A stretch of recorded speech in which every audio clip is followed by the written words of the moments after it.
Welcome back to the next video of economics. पहले video में आपने पढ़ा कि इकोनॉमिक्स होता क्या है, उसका डेफिनेशन, ठीक है, कैसे स्कार्स रिसोर्सेज को मैनेज किया जाता है, माइक्रो मैक्रो का डिफरेंस, स्कार्सिटी और चॉइस। ठीक है, अगर हम कहें scarcity and choice go together, मैंने लास्ट वीडियो में बताया कि स्कार्सिटी एंड चॉइस जो होती है वो आपकी इसेंस है, ठीक। लेकिन अगर हम कहें कि स्कार्सिटी और चॉइस एक साथ इमर्ज होती है, तो इस बात को अगर आपको लिखना होगा आप लिख सकते हैं। कैसे? देखो, सिंपल सी बात है, स्कार्सिटी का मतलब क्या होता है आपको? कमी। अब जब कमी की बात करो तो जब कमी कोई चीज का रहता है तभी तो चॉइस की बात आती है। अगर मान लीजिए हमारे पास बहुत पैसा है, इतना पैसा कि हम जो चाहे वो खरीदें, तो हमें चॉइस नहीं करना पड़ेगा कि हम ये ले लें या ये ले लें। हम मान लीजिए हमारे पास खूब पैसा है तो हमें ये नहीं सोचना ना कि हम ये मर्सिडीज ले लें या ऑडी ले लें, हम दोनों ले सकते हैं।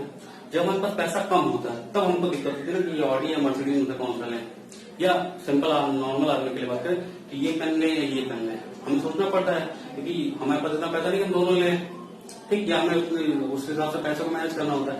लेकिन जब हमारे पास इतना हमारी जरूरत के हिसाब से बहुत पैसा, तो हमें ऐसा तो नहीं कि हम ऑप्शन लें, तो हमारे पास दोनों ऑप्शन हम दोनों ले सकते हैं। तो होता क्या है कि जब स्कार्सिटी होती है, किसी रिसोर्स की कमी होती है, तो हमें चॉइस की बात आती है। अगर रिसोर्स की कमी ना हो तो चॉइस की बात नहीं आएगी। फॉर एग्जाम्पल आप देखो पानी कैसे आप वेस्ट करते हो, क्योंकि कमी में नहीं है, आप पानी वेस्ट कर देते हैं, उसको खर्च करने पहले बिल्कुल नहीं करते, वहां पे आप वो करते हैं कि इसको हम कहाँ खर्च करें, कहाँ खर्च करें। सनलाइट आपको अथाह में अवेलेबल है, खूब अवेलेबल मात्रा में अवेलेबल है, स्कार्स नहीं है, तो आप जब हम वहां खर्च कर लेते हैं उसको आप उसको बचाते नहीं है, ठीक। तो बचा भी नहीं पाएंगे एक्चुअली। तो जो चीजें स्कार्स होती है वहीं पे चॉइस की बात आती है, जो चीजें स्कार्स नहीं है वहां पे चॉइस की बात नहीं आती है।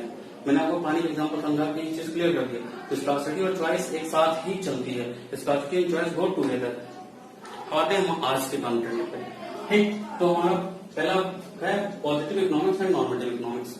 पॉजिटिव इकोनॉमिक्स का मतलब है ऐसी चीजें जो वास्तव में है, व्हाट इज टू बी। जैसे हम कहें कि इंडिया की पॉपुलेशन 135 करोड़ के आसपास है, ठीक।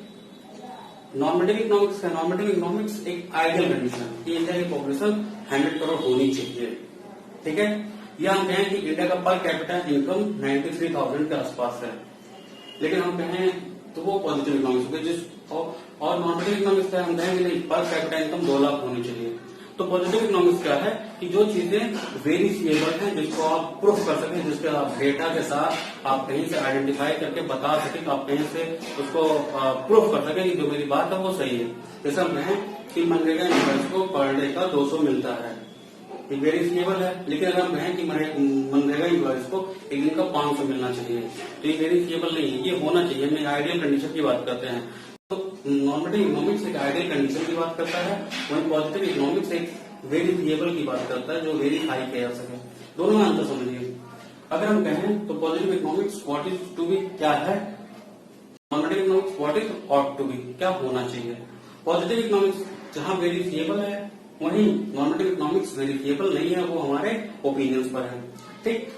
तीसरा वैल्यू जजमेंट। पॉजिटिव इकोनॉमिक्स में कोई वैल्यू जजमेंट नहीं, मतलब अपने मन से हमें नहीं बोलना है, हम कोई वैल्यू जज नहीं कर सकते। मतलब अगर हम कहें इंडिया की आबादी 135 करोड़ है तो ना हम उसको 130 कर सकते हैं, ना उसको 140 कर सकते हैं, 135 मतलब 135 करोड़, इसको हम वैल्यू जज नहीं करना, हम सीधा बता दें इतना है। नॉर्मेटिव इकोनॉमिक्स में हम अपने हिसाब से वैल्यू जजमेंट कर सकते हैं, ठीक। इसी वजह से पॉजिटिव इकोनॉमिक्स में बात किया जाए तो इकोनॉमिक्स के बीच में कोई कंट्रोवर्सी नहीं होने पाती, क्योंकि वो वेरिफिएबल है। नॉर्मेटिव इकोनॉमिक्स में कंफ्लिक्ट हो सकता है इकोनॉमिक्स के बीच में। कैसा कंफ्लिक्शन? मान लीजिए हम कहें कि इंडिया की पर कैपिटा इनकम 2 लाख होनी चाहिए, दूसरा कोई इकोनॉमिक्स आगे कहता है कि नहीं यहाँ 5 लाख होनी चाहिए, तो हम दोनों में कंफ्लिक्ट हो गया। लेकिन अगर हम वही पॉपुलेशन की बात करें कि इंडिया की पॉपुलेशन कितनी है, तो वो भी वही 135 करोड़ रहेगा, मैं भी 135 करोड़ कहूंगा, तो वो वेरिफिएबल है। तो पॉजिटिव इकोनॉमिक्स में इकोनॉमिक्स के बीच में कोई कंफ्लिक्ट नहीं होती है, लेकिन नॉर्मेटिव इकोनॉमिक्स में इकोनॉमिक्स के बीच में कंफ्लिक्शन हो सकती है। Clear? Types of economy. Economy क्या होता है? आप बार बार सुनते हैं इकोनॉमी, हमारे देश की इकोनॉमी ऐसी है, हमारे गांव की इकोनॉमी, हमारे घर की इकोनॉमी ऐसी है, हमारे स्टेट की इकोनॉमी, हमारे डिस्ट्रिक्ट की इकोनॉमी। तो इकोनॉमी वर्ड होता है एक्चुअली, इकोनॉमी का मतलब एक सिस्टम जिसमें कुछ लोग कोई ऑक्यूपेशन करके अपना खर्चा चला रहे हैं, उस एरिया को हम इकोनॉमी कहते हैं, ठीक। जैसे मान लीजिए एक इकोनॉमी है तो वहां पे कोई डॉक्टर है, वो अपना खर्चा चला रहा है, कोई इंजीनियर वो अपना खर्चा अपने इंजीनियरिंग सर्विसेज से चला रहा है, कोई टीचर अपने खर्चे टीचिंग सर्विस से चला रहा है, कोई प्रोड्यूसर है वो प्रोड्यूस करके अपना खर्चा चला रहा है। तो इकोनॉमी एक सिस्टम को हम कह सकते हैं, यानी देश को भी इकोनॉमी कह सकते हैं, प्रदेश को भी कह सकते हैं, एक हाउस को भी कह सकते हैं, मोहल्ले को भी कह सकते हैं। ठीक, हमें नेशन वाइड बात करते हैं तो कितने टाइप्स की इकोनॉमी पाई जाती है? तो बेसिकली 3 टाइप्स की इकोनॉमी होती है, सेंट्रली प्लान, फ्री या मार्केट इकोनॉमी और मिक्स्ड इकोनॉमी। देखो सेंट्रली प्लान क्या है, नाम से पता चला तो सेंट्रल जगह से प्लान हो। ठीक, तो क्या प्रोड्यूस करना है, किसके लिए प्रोड्यूस करना है और कितनी मात्रा में प्रोड्यूस करना है और कैसे प्रोड्यूस करना है, ये सारे डिसीजन जब सेंट्रल गवर्नमेंट लेती है, यानी रिसोर्सेज का डिस्ट्रीब्यूशन कहाँ पे करना है, क्या प्रोड्यूस करें, ठीक, ये डिसाइड करने का काम जब सेंट्रल गवर्नमेंट करती है, ऐसी इकोनॉमी को हम सेंट्रली प्लान इकोनॉमी कहते हैं। यानी कि रिसोर्सेज का डिस्ट्रीब्यूशन का काम कोई सेंट्रल अथॉरिटी या सेंट्रल गवर्नमेंट करती है। ठीक, वही चीज अगर हम यहाँ कहें फ्री इकोनॉमी या मार्केट इकोनॉमी में, तो यहाँ पर रिसोर्सेज का डिस्ट्रीब्यूशन सेंट्रल गवर्नमेंट ना करके प्राइवेट लोग करते हैं। ठीक है, मतलब private entrepreneurs, private businessman, individuals ये रिसोर्सेज का डिस्ट्रीब्यूशन करते हैं। और मिक्स्ड इकोनॉमी जहाँ पर रिसोर्सेज का डिस्ट्रीब्यूशन प्राइवेट और पब्लिक दोनों मिलकर करें। ठीक है, इसमें आपका पब्लिक यानी कि गवर्नमेंट, पब्लिक सेक्टर, इसमें प्राइवेट सेक्टर और इसमें दोनों। क्लियर, ये तो हो गया पहला डिफरेंस। दूसरा, इसका मोटिव क्या होगा? अब चूंकि पब्लिक सेक्टर है तो मोटिव इसका क्या होगा? सोशल वेलफेयर मैक्सिमाइज करना। इसमें जाहिर सी बात है कि प्रॉफिट मैक्सिमाइज करना, प्रॉफिट मैक्सिमाइज करना, और इसमें दोनों बहुत यहाँ पे सोशल वेलफेयर के साथ प्रॉफिट को मैक्सिमाइज किया जाता है। अच्छा, इसमें अगर हम बात करें तो कंज्यूमर जो है वो सोवरेन नहीं है, कंज्यूमर सोवरेन नहीं इसमें है। ठीक, यहाँ पर कंज्यूमर सोवरेनिटी है। अच्छा, कंज्यूमर सोवरेनिटी क्या होती है, समझिएगा मेरी बात को। कंज्यूमर सोवरेनिटी का मतलब, जैसे आज आप बात करो तो आप एक शॉप लेने गए मार्केट में, क्या आप कह आपको एक साबुन लेना था, शॉप लेना था, आपके दुकान से भैया हमको एक बाथिंग सोप दीजिए, तो आपके सामने कितने ऑप्शन दे देता है, लक्स दे दिया, वीगल दे दिया, हम आपका डेटॉल है, सेवलॉन है, तमाम कम से कम आपको 20 ऑप्शन मिल जाएंगे। ठीक, यानी कि कंज्यूमर के पास वाइड रेंज ऑफ चॉइस, उसकी चॉइस और उसका पूरी आजादी है मार्केट में, उसे क्या लेना है, ऐसी चीज को हम कह सकते हैं कंज्यूमर सोवरेन है। ठीक है, तो mixed economy, sorry, consumer sovereign इसमें नहीं है। क्यों नहीं है? सोशलिस्टिक इकोनॉमी में चूंकि गवर्नमेंट जब प्रोडक्शन करेगी बेटा, तो वहां पर आपकी सोवरेनिटी पे ध्यान नहीं रहेगी, वो बेसिक नीड्स पे ध्यान देगी आपकी। ठीक, इसमें अगर हम बात करें तो इसमें आपकी पूरी सोवरेनिटी होती है, क्योंकि प्रोड्यूसर आपकी सोवरेनिटी पे ध्यान देता है और वाइड रेंज ऑफ चॉइस बनाता है। मिक्स्ड में हम कह सकते हैं भी और नहीं भी। नहीं कैसे कर सकते हैं? अब पीडीएस में आप जाते हैं, पीडीएस फूड ग्रेन्स लेने गए तो वहां पे आपके पास सोवरेनिटी नहीं है, वहां पे आपके पास एक ही ऑप्शन है, जो गवर्नमेंट आपको जिस तरह का चावल देगी, जिस तरह का गेहूं देगी, वही आपको लेना पड़ेगा। तो सोवरेनिटी वहां नहीं है।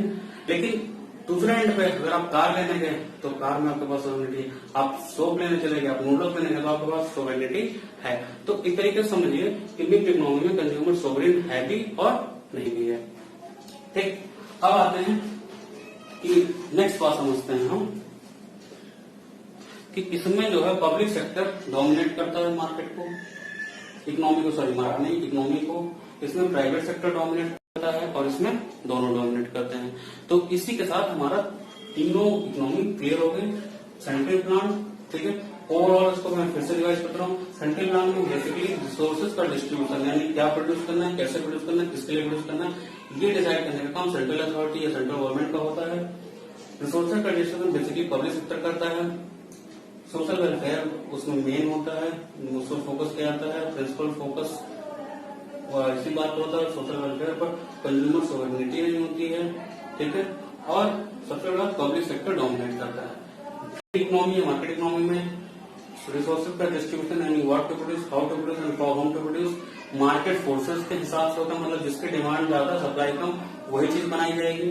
ठीक है। यानी कि मेन फोकस इसमें प्रॉफिट पर होता है, कंज्यूमर इसमें सोवरेन होता है और इसमें पब्लिक सेक्टर डोमिनेट करती है। मिक्स इकोनॉमी इन दोनों इकोनॉमी का मिक्स है, नाम से पता चला मिक्स। इसमें यानी कि रिसोर्सेज का डिस्ट्रीब्यूशन दोनों मिलकर करते हैं, प्रॉफिट मैक्सिमाइजेशन और सोशल वेलफेयर दोनों मैक्सिमाइज होता है, कस्टमर सोवरेन है भी और नहीं भी, और पब्लिक सेक्टर प्राइवेट सेक्टर दोनों की रोल होता है। तो कोई किसी को डोमिनेट बहुत ज्यादा लेवल पे नहीं करता है, ठीक है। इसी के साथ चैप्टर 1 आपका खत्म हो गया। चैप्टर 1 आपका बहुत इजी है, लेकिन चैप्टर 2 से थोड़ा सा आपका डायग्राम्स वगैरह शुरू होंगे और इकोनॉमिक्स में बिना डायग्राम के काम नहीं चलेगा। तो फर्स्ट ईयर आप लोग आए हैं, अभी फर्स्ट ईयर में हैं, तो आपको यहाँ से ध्यान देना है आपकी मेन इकोनॉमिक्स। ये तो आप जितना इकोनॉमिक्स अभी तक पढ़े, ये थ्योरी पार्ट था। आगे के चैप्टर्स में आपका डायग्राम शुरू होंगे, तो प्लीज सीरियस हो जाइए, आपकी पढ़ाई शुरू हो चुकी है। ये आप लापरवाही की तरह मत देखिए कि आप वीडियोस के थ्रू पढ़ना तो पढ़ाई नहीं करनी, नहीं, बिल्कुल पढ़ाई करिए। डायग्राम के साथ पढ़ना, मैं डायग्राम बना के समझाऊंगा कैसे पढ़ना है, वो सब आगे मैं बताऊंगा। चैप्टर 1 आपका खत्म हो गया, पूरा रिवाइज करिए। अगर आपको कोई दिक्कत हो आप कमेंट बॉक्स में लिखिए, और हाँ, चैनल जरूर सब्सक्राइब करिए, इस चैनल को शेयर करिए। ज्यादा से ज्यादा सब्सक्राइब मिलने से, ज्यादा से ज्यादा शेयर करने से मुझे मोटिवेशन मिलेगा, मैं और अच्छे तरीके से वीडियो बनाने की कोशिश करूंगा। तो प्लीज आप अपने फ्रेंड्स को, अपने किसी भी जानने वाले को जो कॉमर्स ऑप्ट कर रखा है उन तक ये वीडियो पहुंचाइए, ठीक है। चैनल को सब्सक्राइब करना मत भूलिए और बेल आइकन जरूर दबाइए।